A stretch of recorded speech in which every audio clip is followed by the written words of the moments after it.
జరుగుతూనే ఉన్నాయి. దానికి పరాకాష్ఠగా సాక్షాత్తు వెంకటేశ్వర స్వామి పరిరక్షకుడైన క్షేత్రపాలకుడు రామభక్తుడైన హనుమాన్ ఆంజనేయ స్వామి విగ్రహమే చోరీకి పోవటం అన్నది కోట్లాది మంది భక్తుల యొక్క మనోభావాలను తీవ్రంగా కలిచివేస్తున్నది. ఇప్పటికే ఈ విషయమంతా కూడా తిరుపతి పరిసర ప్రాంతాలలో ఉన్నటువంటి ప్రజలు, భక్తులు, హిందువులు అందరూ కూడా గగ్గోలు పెడుతున్నారు. ఈ విషయం మొత్తమంతా ప్రపంచమంతా తెలిసిపోతున్నది.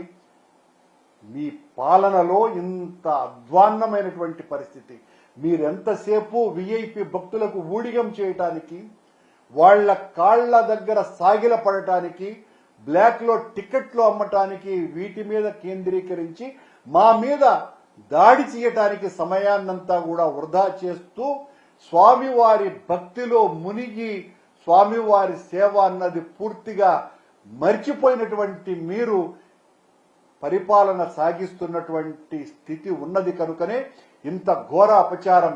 100 సంవత్సరాలుగా ఉన్నటువంటి పూజలు అందుకున్నటువంటి విగ్రహం, ఆ విగ్రహాన్ని చూసే పివిఆర్కే ప్రసాద్ గారు అక్కడ ఒక పెద్ద విగ్రహాన్ని ఏర్పాటు చేయటం జరిగింది. ఈ రోజు రేపు మీరు అనొచ్చు అది మొన్న 10 సంవత్సరాల క్రితం, 5 సంవత్సరాల క్రితం ఏర్పాటు చేసినటువంటి విగ్రహం అని కూడా బుకాయించే ప్రయత్నం కూడా ఈ టీటీడీ అధికారుల చేత, అక్కడ ఉన్నటువంటి బ్రాహ్మణుల చేత పలికించేటువంటి దుర్మార్గపు ఆలోచన కూడా ఈ ప్రభుత్వం చేయబోతున్నట్టుగా మా దృష్టికి వచ్చింది. స్వామివారు 100 సంవత్సరాలుగా పూజలు అందుకుంటున్నటువంటి ఈ స్వామివారు ఈ రోజున లేకుండా మాయమైపోయినటువంటి సంఘటన. దొంగతనం అయిపోయిన తర్వాత అక్కడ ఖాళీ ప్రదేశం, నిండుగా పూజలు అందుకుంటున్నటువంటి స్వామివారి విగ్రహం, అత్యంత పరమ పవిత్రమైన ఆంజనేయ స్వామి భక్తులందరూ కూడా తీవ్ర కలత చెందుతున్నారు. వెంకటేశ్వర స్వామి భక్తులంతా కూడా ఏదో చాలా ప్రమాదం సంభవించింది అన్నటువంటి బాధలో వాళ్ళందరూ కూడా మునకలై ఉన్నారు. ఇంత ఘోరమైనటువంటి పరిస్థితికి ప్రభుత్వమే, చంద్రబాబు నాయుడు గారు, పవన్ కళ్యాణ్ గారు, బిఆర్ నాయుడు గారు బాధ్యత వహించాలి. నిజం చెప్పాలంటే ఇంత ఘోరం జరిగిన తర్వాత ఈ పాలక మండలి ఒక్క క్షణం కూడా ఉండటానికి అర్హత లేనే లేదు. సాక్షాత్తు స్వామివారి క్షేత్ర పాలకుడినే దొంగతనం చేస్తూ ఉంటే నిస్తేజంగా ఉండిపోతున్నది అంటే నిఘా వ్యవస్థ ఇంతకంటే ఘోరం మరొకటి లేదు.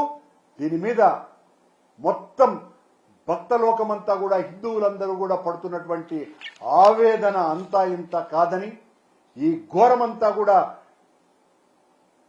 చంద్రబాబు గారి ప్రభుత్వం యొక్క నిర్వాకమేననేటువంటి విషయం సుస్పష్టమైందని ఈ సందర్భంగా తెలియజేస్తున్నా. ఈ ప్రభుత్వం పూర్తిగా విఐపీలకు దర్శనం చేయించటానికి, అలాగే బ్లాక్ లో టికెట్లు అమ్మటానికి, కొన్ని వేల టికెట్లను అమ్మటానికి వీటిలో తలమునకలై ఉన్నారే తప్ప స్వామివారి సేవలు ఎంత గొప్పగా జరగాలి, సామాన్య భక్తుడికి ఏ రకంగా దర్శనం కల్పించాలి, దారిలో ఉండేటువంటి నడుస్తూ వస్తున్నటువంటి భక్తులకు మెరుగైనటువంటి సౌకర్యాలు ఎలా కల్పించాలి అన్నటువంటి విషయాన్ని మర్చిపోయి మొన్న మధ్యన 116 ఏళ్ల ముసలావిడ ఒక ఆవిడనని హైరాణ పడినారు. ఆవిడ నడుచుకుంటూ వచ్చేసిందని అక్కడ ఆ బిచ్చమెత్తుకొని జీవించేటువంటి ఒక మహిళ నడిచి వెళ్లిందని ప్రచారం కోసమని ఆర్భాటం చేసినారు. ఈ రోజు ఏ ప్రచారం? సాక్షాత్తు ఆంజనేయ స్వామి విగ్రహమే దొంగతనానికి గురైతే ఏం చేస్తున్నది టీటీడీ పూర్తిగా విఐపి వాళ్ల సేవల్లో తరించిపోతుంది అనడానికి ఇంతకంటే ఉదాహరణ మరొకటి లేదు. ఈ సందర్భంగా తెలియజేస్తారు. ఖచ్చితంగా చేస్తారు. ఎందువల్లంటే ఇక వాళ్లకు గతి లేదు. వాళ్ల తప్పును కప్పిపుచ్చుకోవటానికి మా మీద దాడి చెయ్యటమే లక్ష్యంగా పనిచేస్తున్నారే తప్ప ఆంజనేయ స్వామి విగ్రహం దొంగతనం చేయటమేందండి?